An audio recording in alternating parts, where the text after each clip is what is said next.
Picture two identical rigs parked side by side at the same campground. Same make, same model, same solar setup on the roof, same size battery bank underneath.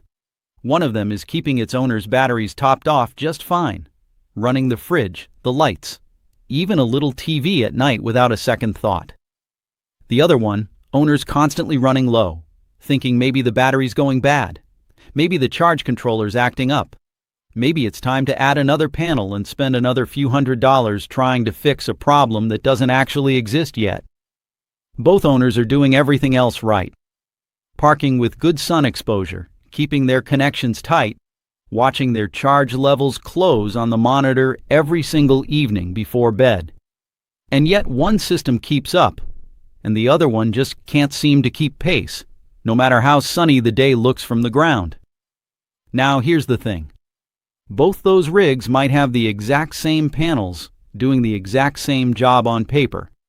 The only real difference between them could be something so simple most folks never even think to check it, and that's a layer of dust and grime sitting right on top of that glass, quietly cutting how much power those panels are actually pulling in.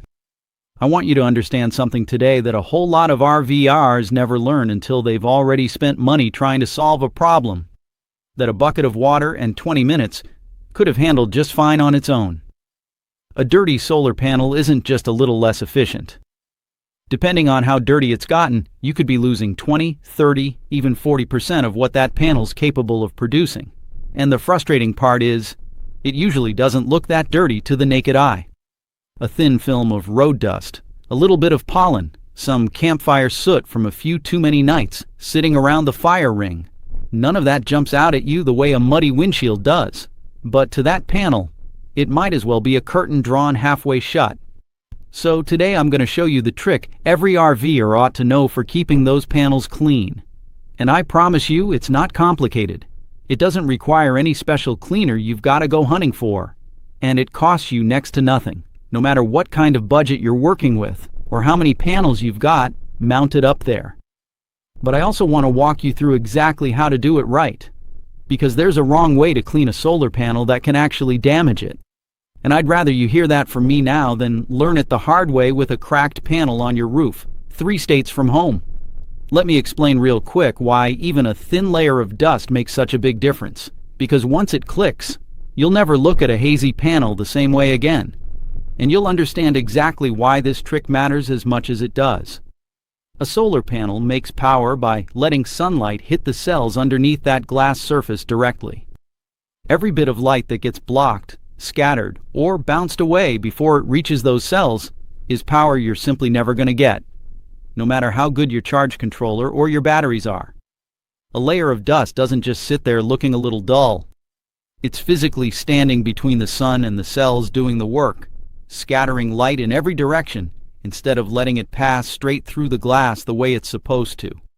That's why the efficiency loss is so much bigger than the dust looks like it should cause. You're not looking at a light coating of dirt. You're looking at a partial blindfold, sitting right over the one thing your whole electrical system depends on. Let's talk first about why RVers deal with this more than folks with solar panels bolted to a house roof.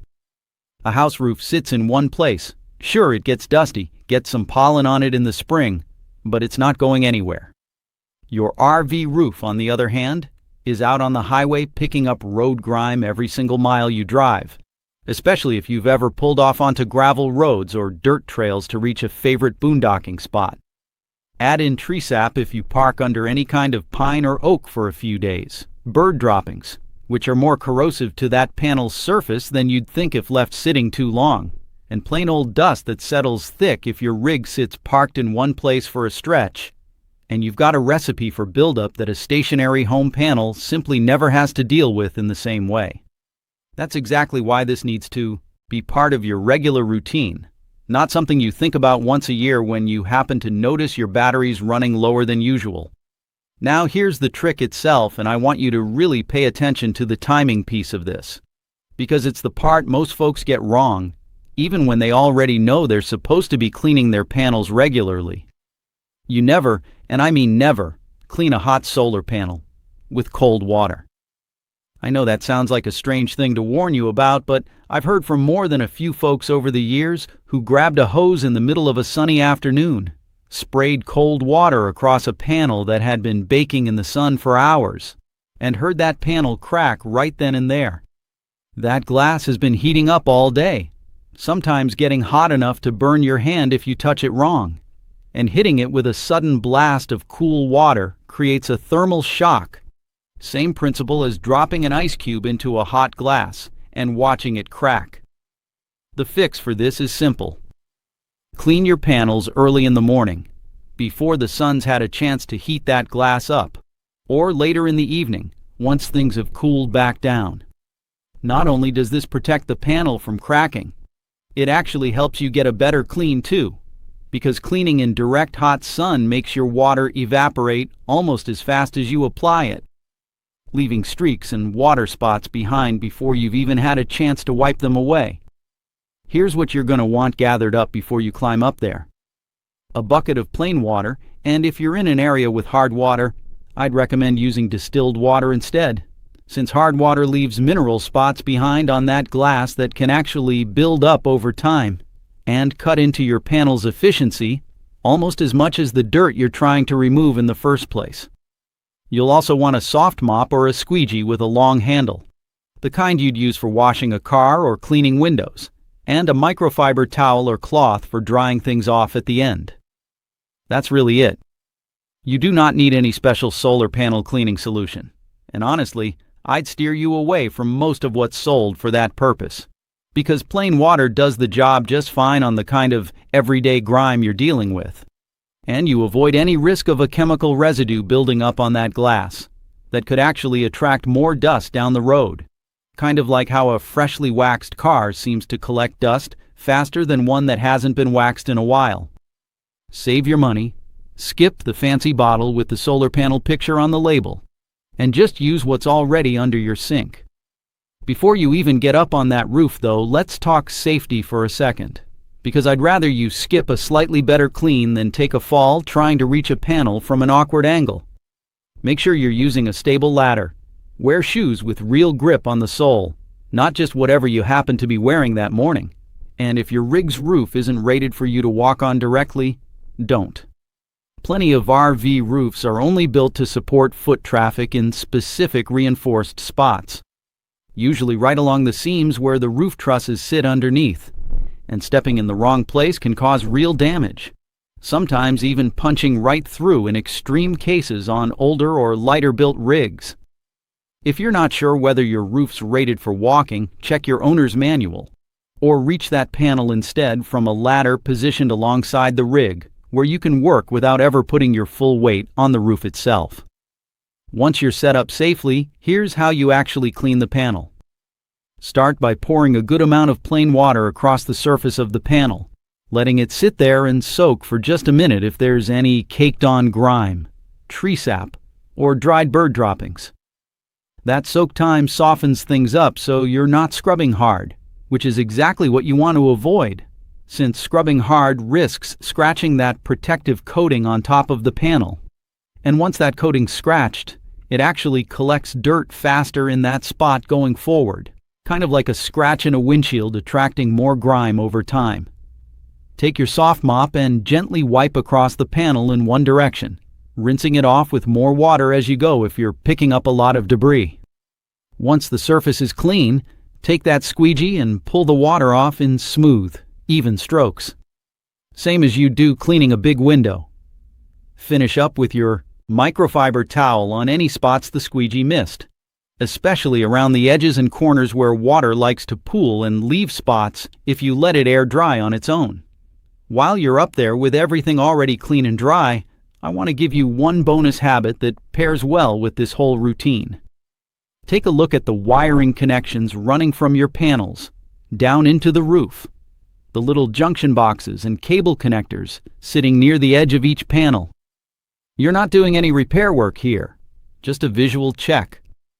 Look for any cracking in the cable insulation, any corrosion showing green or white around the metal connectors, or any spot where the sealant around a mounting bracket has started pulling away from the roof surface. Catching a cracked seal early means a quick dab of fresh sealant fixes it before rainwater ever gets the chance to find its way in and cause real damage underneath. Since you're already up there with your cleaning gear out, it costs you almost no extra time to give those connections a once-over, and it's exactly the kind of small habit that keeps small problems from turning into big ones. For bird droppings and tree sap specifically, I want to give you a little extra guidance, because these are the two things most likely to actually damage a panel if you handle them wrong. Never scrape at dried bird droppings with anything hard, a putty knife, a fingernail, anything like that, because you risk scratching straight through that protective coating, trying to pry something loose that's stuck on tight. Instead, soak it good with plain water for a few minutes, longer than you would for regular dust, and let that moisture work its way in and soften things up before you ever touch it with your mop. Tree sap is trickier because water alone sometimes won't budge it. If a good soak isn't cutting it, a little bit of rubbing alcohol on a soft cloth, dabbed rather than scrubbed, will usually break that sap down without harming the panel surface, and you can follow up with your regular water rinse afterward to clear away any residue. I want to tell you about a fella I met at a rally out in New Mexico a few years back. Goes by Dale, been RVing full-time for about a decade. Dale told me he went almost 2 years without ever once cleaning his panels, figured solar panels were one of those things you install and forget about, kind of like a roof vent. He started noticing his batteries running lower than they used to, started blaming his charge controller, even called the manufacturer to ask about it, and they walked him through some troubleshooting over the phone that didn't turn up much of anything wrong. Dale figured maybe his batteries were just getting old, started pricing out a replacement set, resigned himself to spending a few $100s he hadn't planned on. It wasn't until another RVer at a different campground happened to mention checking his panels for buildup, almost in passing during a conversation about something else entirely, that Dale even thought to look. He told me he climbed up there expecting maybe a little dust, nothing serious. Instead, he found a film so thick in spots that when he ran his finger across it, he left a clear streak behind, like wiping a foggy window. He said when he finally got up there and saw just how much grime had built up over those 2 years, dulling the glass to where it barely even looked like the same shiny black surface it started as. He felt a little embarrassed he hadn't thought to check sooner, especially since he considered himself pretty on top of his rig's maintenance otherwise. Cleaned it up using exactly what I just walked you through, and told me his charge controller was showing noticeably better output within the very first sunny day afterward. Enough of a jump that he pulled up his app twice just to make sure he wasn't misreading the numbers. He said it was like his panels had been wearing sunglasses for 2 years, without him knowing it, and he never did end up buying those replacement batteries, because it turned out there was never anything wrong with them to begin with. Now let's talk about how often you actually need to be doing this, because it's going to depend some on where and how you're traveling.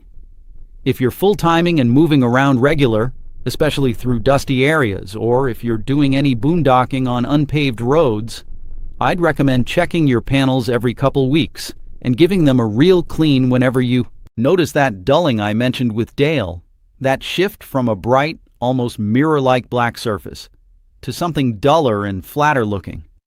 If you're more of a weekend or seasonal camper and your rig sits parked between trips, a good clean before each trip and another partway through a longer stay ought to cover you, especially if you're parked under any trees dropping sap or pollen, or anywhere birds like to perch on your roof or nearby power lines. The dust and grime don't care whether you're a full-timer or someone who gets out 3 times a year. Buildup happens either way, just at different speeds. One more thing on timing that catches folks off guard, and that's the difference between the seasons. Spring is usually the worst stretch for pollen, especially if you're anywhere near pine trees or flowering trees, and that yellow-green dust can coat a panel surprisingly fast, sometimes noticeably within just a few days during a heavy pollen bloom. Late summer and fall tend to bring more of the plain dust and road grime kind of buildup, especially if you've been doing a lot of driving on gravel or dirt roads chasing cooler weather or fall colors. Winter, if you're one of my snowbirds heading south, brings its own challenge, since panels sitting under snow obviously aren't producing anything at all, and once that snow melts off, it often leaves a layer of grime behind that got trapped underneath. Knowing which season you're heading into helps you know whether to bump up how often you're checking, rather than sticking to the same schedule year-round regardless of what's actually falling out of the sky or blowing across the ground where you're parked. I also want to mention a couple mistakes I see folks make once they do decide to clean their panels, because getting the right idea but the wrong execution can still cost you. Don't ever use a pressure washer on these panels, even on a low setting. The force of that water can actually work its way up under the edges and seals of the panel frame, getting moisture into places it was never designed to handle, which can lead to corrosion or electrical problems down the road that are a whole lot more expensive to deal with than a little bit of surface dust ever was. And skip the abrasive sponges too, the kind with a rough scrubbing side built in for tough kitchen messes. That rough side is exactly what scratches up that protective coating I mentioned earlier. And once that coating's damaged, you're fighting a losing battle trying to keep that spot clean going forward. One more mistake worth mentioning. Don't clean your panels while they're still connected and actively charging if you can help it. Most setups are safe enough to clean with water while operating, since they're built and sealed for outdoor weather to begin with. But it's still good practice to switch your charge controller off or disconnect the panels briefly during a real thorough cleaning, just to eliminate any small risk while you've got water actively running across an electrical surface, even one that's designed to handle it. Let's talk about what all this actually means for you in dollars and cents, because that's really what ties this whole trick together. Cleaning your panels the right way costs you basically nothing beyond a little bit of time, water, and maybe a couple dollars in distilled water if you're in a hard water area. Compare that to what a chronically underperforming solar system actually costs you over time. You're running your generator more often to make up for lost charging, which means burning through fuel you didn't need to burn. You're wearing down your battery bank faster, because batteries that sit at a lower state of charge more often tend to have a shorter overall lifespan than ones kept properly topped off. And some folks, like Dale almost did, end up spending real money adding extra panels or upgrading their whole system, trying to solve a problem that 20 minutes with a bucket and a squeegee would have handled for free. I want to hear from you on this one today. Drop a comment down below and tell me how often you actually clean your panels, or if this is the first time you've really thought about it as something that needs regular attention instead of a set it and forget it kind of system. And if you've got your own version of Dale's story, a moment where you finally checked something you'd been ignoring and found out it made a bigger difference than you expected, share that too. That's exactly the kind of thing that helps the next person watching catch it sooner than Dale did. I know full well some of you watching are gonna say, you don't have solar on your rig at all, and that's fine. This one wasn't for you today, but I'd bet plenty of somebody who does. A neighbor at your home base, a fellow camper you see at the same rally every year, somebody in your family who just got into RVing and outfitted their rig with a full solar setup because everybody told them it was the way to go these days. Pass this one along to them, because chances are good nobody's told them about the dust yet, and they're going to find out the hard way, spending money on batteries or extra panels, unless somebody who already knows steps in first. Before I let you go, if it's been more than a month since you've actually looked closely at those panels, not just glanced up at the roof from the ground, but really looked, go do that today. Early morning or evening, plain water, a soft mop, and a squeegee, that's your whole kit. And 20 minutes of your time could be the real difference between batteries that keep up with you all season long and batteries that keep leaving you guessing what's wrong. It's one of the simplest habits you can build into your routine, and it's exactly the kind of thing that separates RVers who understand their rig from RVers who are just along for the ride, hoping everything keeps working the way it's supposed to. I'm Hank Dawson. Thank you kindly for listening to Roadside Wisdom, and I'll see you in the next one.